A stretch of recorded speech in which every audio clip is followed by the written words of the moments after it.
Parts of Capitol Hill are back open this midday, while others remain closed as the investigation into the discovery of anthrax continues. A new program will help local law enforcement track down missing children by using wireless technology. Contact 13 takes a look at the top toys on millions of kids' wish lists this holiday season. And Microsoft launches its biggest product to date.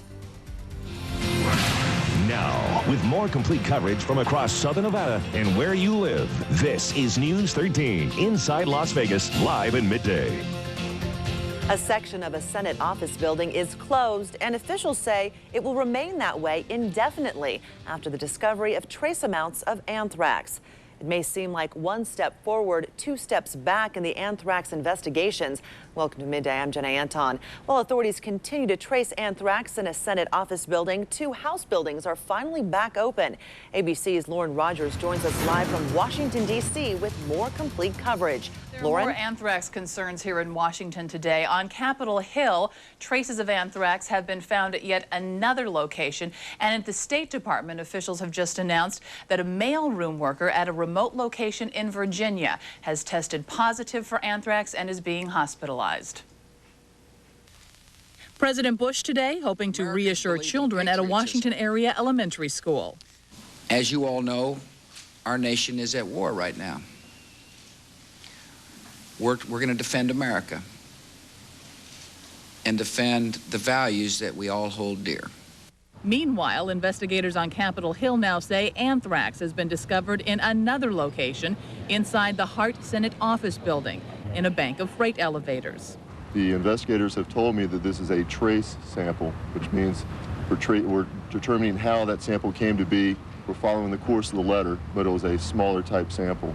This bank of elevators is not near the offices of Senate Majority Leader Tom Daschle, where an anthrax-laced letter was opened nearly 2 weeks ago. Today, Homeland Security Chief Tom Ridge announced the anthrax in that letter was highly concentrated and pure. It is clear that the terrorists responsible for these attacks intended to use this anthrax as a weapon.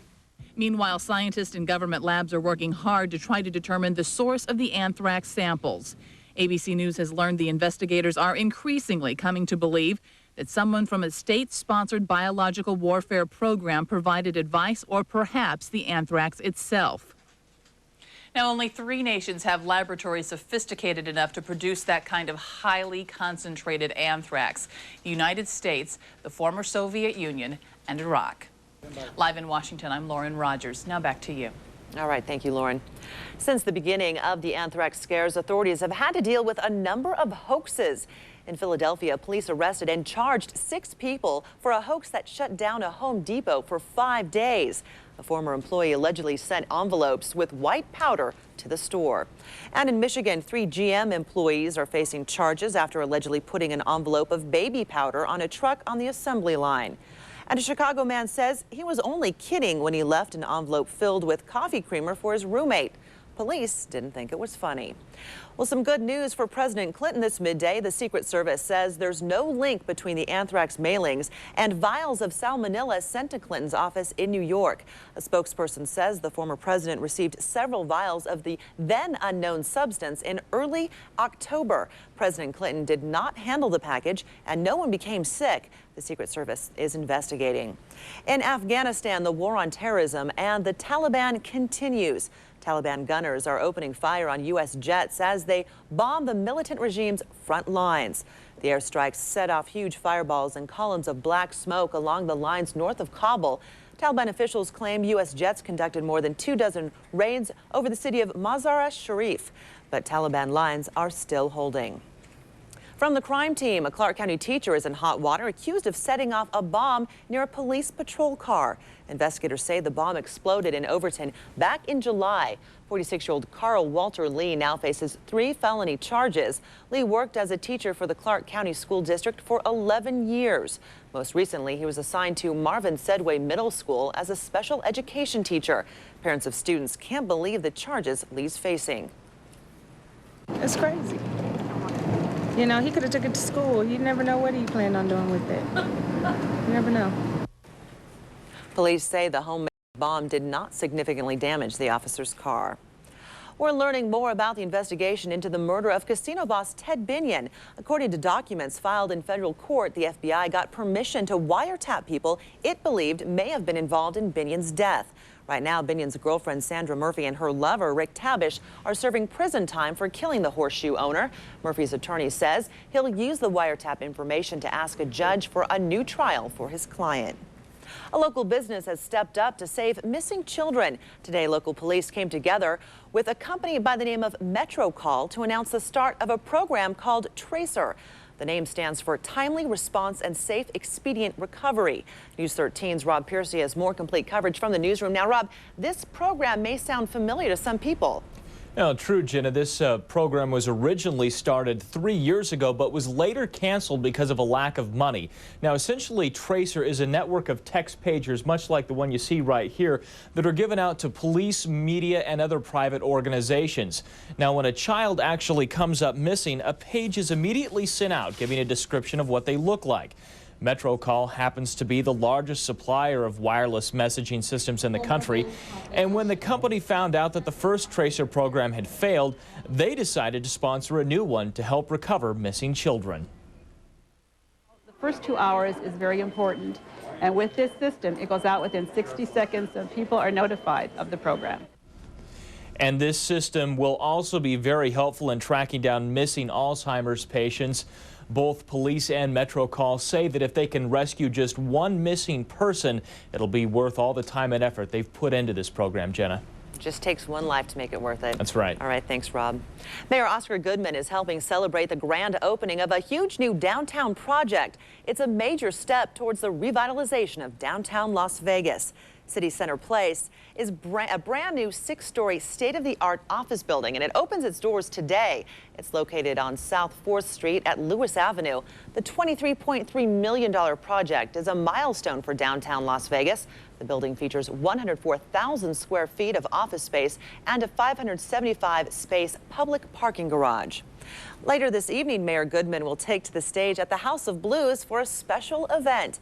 He'll team up with singers Jessica Simpson, Willa Ford, and soprano star Jamie Lynn Siegler for the Kiss Cares Freedom Fest. It's sponsored by Kiss FM. All the proceeds will go to help Valley residents who were recently laid off. Tickets are $17.50 each, and you can get them at the House of Blues box office. Well, still ahead on News 13 at midday, a former football star's run-in with the law is over. The defendant is not guilty. As we count 2 of the charge, the defendant is not guilty. So say we all sign foreperson Joe Hedner. O.J. Simpson's latest battle with prosecutors has come to an end. More on the road rage trial just ahead. But first, the Windy City lives up to its name.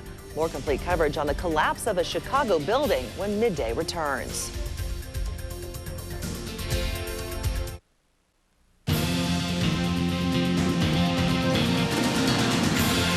A scary scene in Chicago, believed to be at least somewhat weather-related. A building on the city's south side collapsed during an afternoon storm. Falling debris flattened a car parked nearby with a person in it. Miraculously, that person was not seriously injured. Crews had been in the process of dismantling the building, which left the structure weakened. As New York City tries to recover from the September 11th terrorist attacks, another tragedy. Part of a 20-story office building and adjoining scaffold collapsed, killing 5 construction workers. Rescue crews worked through the night searching the rubble for survivors, but they say they've done all they can do. Crews working down at Ground Zero, about 2 miles away, responded to the scene to help. The cause of the collapse is under investigation. For the second time in his lifetime, a jury has found O.J. Simpson not guilty. This time, the former football player skirted road rage charges. Jurors cleared Simpson of first-degree battery and theft charges. It took them about an hour and a half to reach a decision. Simpson was facing up to 16 years behind bars if convicted. Still ahead, the hottest toys this holiday season. Parents, take note. These toys will probably top your kids' list. Contact 13 has more complete coverage a little later. First, let's check in with News 13's Bob Jeswald in the Weather Center. Slightly warmer than yesterday at this time. That's it. A beautiful day on tap, but there are changes on the way. You must stay tuned for this. See you in a bit. Now, your complete forecast with News 13's Bob Jeswald. Welcome to midday, and check this out. Where's this blizzard? It's happening. This was yesterday in Grand Forks, North Dakota, and still more snow continues to fall here. Blizzard-like conditions. It doesn't take a lot of snow, although Grand Forks had record snow yesterday. Close to 8 inches of snow fell. That's most in October. That is a record. However, today, areas are still looking at 1 to 2 inches of additional snow. And at 50-mile-an-hour winds, yeah, whiteouts. It's horrible conditions. It's terrible stuff. Right now here, we don't have blizzard. We have high cirrus. That's all that is. Some ice crystals out there in the sky, mainly off towards the mountains, around the perimeter, if you will, around the mountains here of the valley. Otherwise, valley floor clear. 70 degrees now, humidity 17%. Check out this barometer, 30.17 inches, falling from 0.18. What does it mean to you? That's a high pressure center in here. And as a result, it causes the air to be a bit stagnant at times. And with this high pressure in place, almost capping the atmosphere, we're at moderate levels of dust. Thinking even later tonight, when you join Nate Tenenbaum, you may want to check this air quality as well. Particulate matter, haze and dust particles in air that could be inhaled, could affect many of you who have respiratory disorders. So keep that in mind. You may want to stay indoors this time of day. Don't do anything vigorous outside, although it is a beautiful day out there. We do have a disturbance out here in the Pacific. Another one way back here. I can't even show it to you. It's out in this direction. We'll be here for the weekend. But this trough will affect mainly the northwest. We're going to continue to see high-level moisture flow right through this area over the course of the next day or two. And what's going to happen with this is we're going to end up seeing more clouds building at different layers right through the weekend. Doesn't mean it's a spoiler. Just wanted to point that out for now. 75 in Boulder City right now, 64 up at Mount Charleston. Not bad, warming up there. 69 at Kingman, 78 at Laughlin, and our friends at Pahrump are at 71 degrees. Now we come down into the valley floor, clear skies, winds have been light, some high clouds overhead at 76 in Henderson. So we're warming up from yesterday. Yesterday we had a high of 76 officially, 77 at Nellis, 74 in North Las Vegas. Although these readings are in the low 70s, believe it or not, this is where we should be this time of day, this time of year. So this is more or less a seasonable forecast. High pressure entrenched here, coldest here over the Rockies, and that high airflow. About 20,000 feet, we'll continue to see these high, thin clouds, but at the surface, very dry, high and dry in this area. Big storm pulling out. We talked about blizzard-like conditions right up through here. Freezing, nasty, and even thunderstorms that were severe yesterday, pounding some parts of upstate New York, but still snowy conditions prevail, even in Detroit, with some rain ahead of it. So a miserable day there. Compare that to our weather. You love Las Vegas, don't you? 80 degrees, light wind, and for Lake Mead, expect to see some high, thin clouds, north breeze, 87, 56 for a low. Beautiful there. Mount Charleston this afternoon, most of the readings, although we're seeing some mid-60s now, generally 65 on average, overnight lows near freezing. So tomorrow morning when you wake up, mostly clear skies, temperatures a bit cooler than this morning. We actually got down to 53 this morning. 52 degrees will be your morning low. Next 5 days, there you have it. Warm through the weekend, building clouds. Don't forget to turn that clock back 1 hour and change the batteries in your smoke detectors. Sunday, Monday, and Tuesday, interesting weather to come. Stay tuned for that. All right, we'll have to see what's coming our way. Okay. Thanks, Bob. From Contact 13 this midday, every year Family Fun magazine reports on which toys will be hot for the holiday season. ABC's Lauren Glassberg has more complete coverage on this year's winners. This is Mattel's Tony Hawk remote control skateboard. It's named after the pro skateboarder. Some parents may not know who he is, but their children probably do. One reason why this remote-controlled skateboarding dude could turn out to be this year's must-have toy. He's got the moves. And that's not all. Fall, you can make it fall, you can force it to fall, and then with your remote control, you can pop him back up and he takes off again. The Tony Hawk skateboarder was the top toy in testing done by Family Fun magazine. Overall, Family Fun named 22 toys as Toy of the Year award winners in its November issue. Adult toy experts did not decide which toys won. Children did. More than 900 kids ages 3 to 12 nationwide played with 468 toys and simply voted on which ones they liked most. And we have them test them over a series of weeks because we don't want to know just that great toy on first blush. We want to know that that's a toy that they're going to keep going back to. It's a good investment for the parents. Other toys among the winners, a floatable pirate ship with movable pirates, the remote-controlled Dodge Viper car, and Bocker Ball, a new twist on the tabletop soccer game. Could Bocker Ball be the hot toy this Christmas, or will the Tony Hawk skateboarder become this year's Tickle Me Elmo? But whether it's a remote-controlled skateboarder or a walking, talking pink puppy, toy companies love to see parents in the store shopping for Christmas. That's because the last quarter of the year accounts for about half of all toy sales for the entire year. Lauren Glassberg, ABC News. High-tech stuff. When it comes to adult toys, consumer experts predict cell phones and pagers will top wish lists. Well, coming up, the births of big babies aren't easy for expectant moms, but they can also pose a real problem for doctors and a risk for unborn babies. I'll tell you about a common injury associated with big baby births. But first, a new pacemaker has the ability to talk to doctors. The health team has more complete coverage on those stories after the break. From the health team this midday, a unique pacemaker that can call your doctor if something goes wrong. The pacemaker has a tiny transmitter that uses cell phone signals to beam information to a satellite, then to the doctor's home or office. The doctor will know right away if a patient's heart is sluggish or the pacemaker needs new batteries.